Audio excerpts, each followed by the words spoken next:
Magandang araw, Pilipinas. I am Gabriel Velasquez, your male anchor. And I am Jill Aldanoy, your female anchor. And this is JNC News.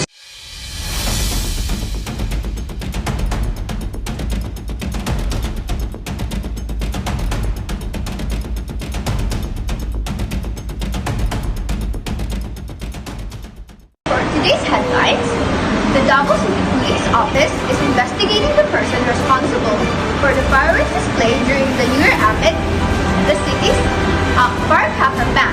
Police said that the fireworks display may have happened in the Bangkal area and lasted for about a minute. According to those who witnessed it, our reporters will continue to provide new information. Authorities said the New Year celebration was generally peaceful as no firecracker-related incident and indiscriminate firing cases were recorded from November 28, 2024 to January 1, 2025. Maraming salamat, Ms. Irene. Magbabalik muli ang balita pagkatapos ng patalastas nito.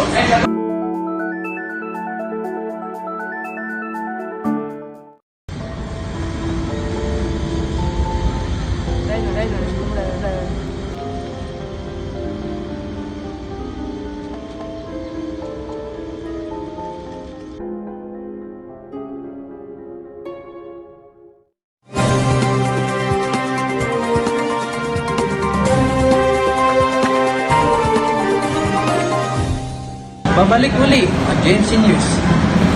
RC for the New Year, authorities also launched a series of operations against improvised firecrackers called Lantaka and Bunga. From December 16, 2024 to January 1, 2025, up to 132 Lantaka were confiscated by authorities. Nagbabalik sa'yo, Gabriel. Maraming salamat, Sir. At iyon lamang para sa balitang ito. Muli, ako si Gabriel Velasquez. At ako naman, si Jill Aldanoy. Muli, ito ang JNC News.